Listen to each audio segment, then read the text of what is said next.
Hey guys, this is JackLockjaw, and this is my review of Dishonored 2. This time around, I'm going to be taking a different approach to the structure of my review. I'm still going to ask the major question, who is this game for? But instead, I'm going to use the entire video to answer those questions rather than dissecting the gameplay.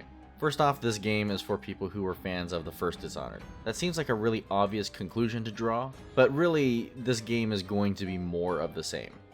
There's not a whole lot of differentiation between the gameplay style and the type of story that you're going to experience. So I would actually say that's pretty relevant. If you didn't actually like the first Dishonored at all, and you thought that maybe this version was going to change things up, that is not going to be the case.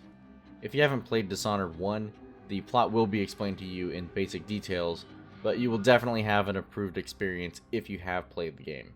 And I will say that the Knife of Dunwall and Brigmore Witches expansions are pretty germane to the plot of this game. And not just the characters make a return, but a lot of the same mechanics. Each mission starts with the same story, flavor, exposition while being dropped off by a boat. And there are shops where you can buy upgrades and supplies, but these are actually now black market shops that are contained within the levels, so you can actually go back while you're playing it to purchase things. They did add the element of bone charm crafting, which was kind of neat. I had so many bone charms with Undertaker that I actually think that it was faster for me to carry your body around than it was to actually sneak anywhere. The game lets you choose between Emily and Corvo at the start. The only real differences are the special abilities. There's not a lot of story beats that are necessarily different from one another. You pretty much go through the same plot, and there's even moments where the characters will make the same quips to themselves. I wonder what I was doing in Dunwall on this night. Or what I am doing. I wonder what I was doing in Dunwall on this night. Or what I am doing. The movesets are going to be where the major difference comes from. Corvo plays pretty similar to the first Dishonored, whereas Emily's moves definitely give the game a different flavor. Although both seem to have borrowed quite a bit from playing as Dowd in the first game's DLC. Both characters have dark vision as well. While it is a very useful ability, it kind of bothers me a little bit because it reminds me of other vision modes, like in the Arkham games or the Crystal Dynamics version of Tomb Raider, where you pretty much spend most of the game seeing things in a special tint, so you can highlight all the objects in the scenery. There are, of course, the sandstorms that will pop up periodically to affect enemy awareness.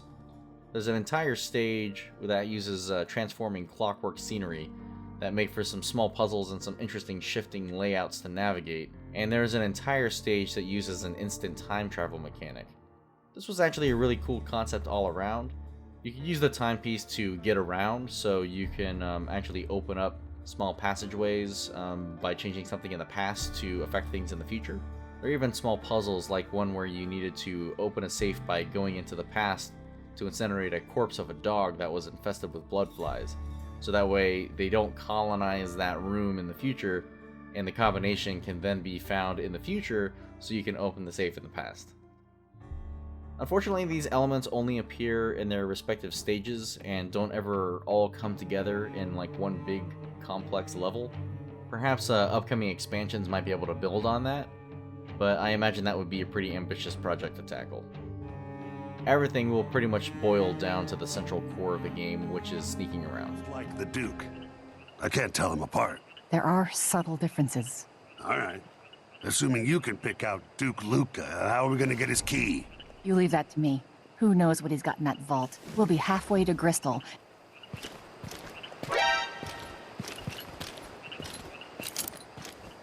2 more months, she says. Then she'll leave him.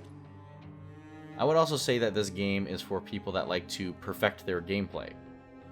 The levels and enemies are not randomly generated, and the stages are actually pretty small, but with a ton of detail. So things can be memorized, and you can find the safest and quickest pathways.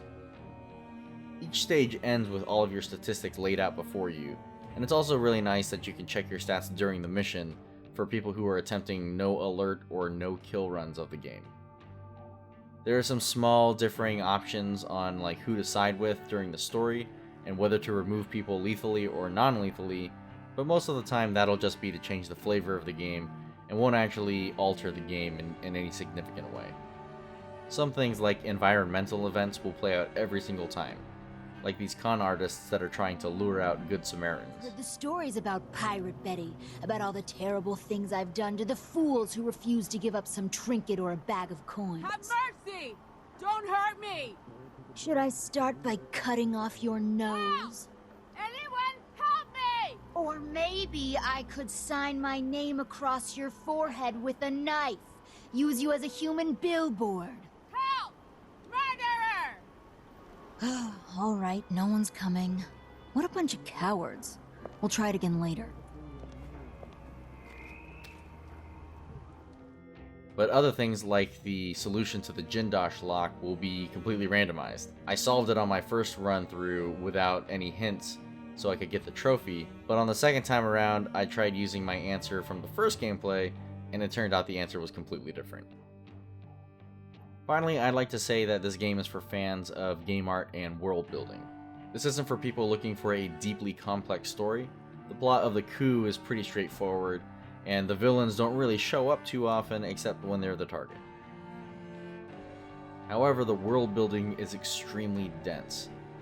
There's a lot of lore in the game. A lot of it is consumed in the notes and the books lying around the stages, so if you're interested in that, be prepared to read a lot. There's also a lot of environmental storytelling. They did this a lot in Deus Ex, where they make the most of the scenery to give the player a sense of inhabiting a world where things actually have happened and are happening around them.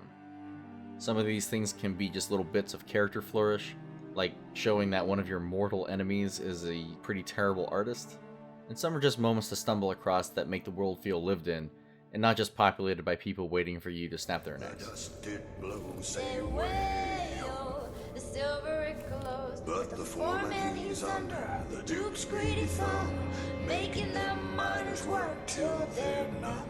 They pull out that silver and make that man rich, and come home broken faces, black as pitch. Say wail. The game is full of attention to small details, like how rather than giving the Clockwork Soldiers voices, they instead have recordings of their inventor describing what the machine is thinking at the time. General detection state. This playback indicates a false positive. The art direction in this game blows me away.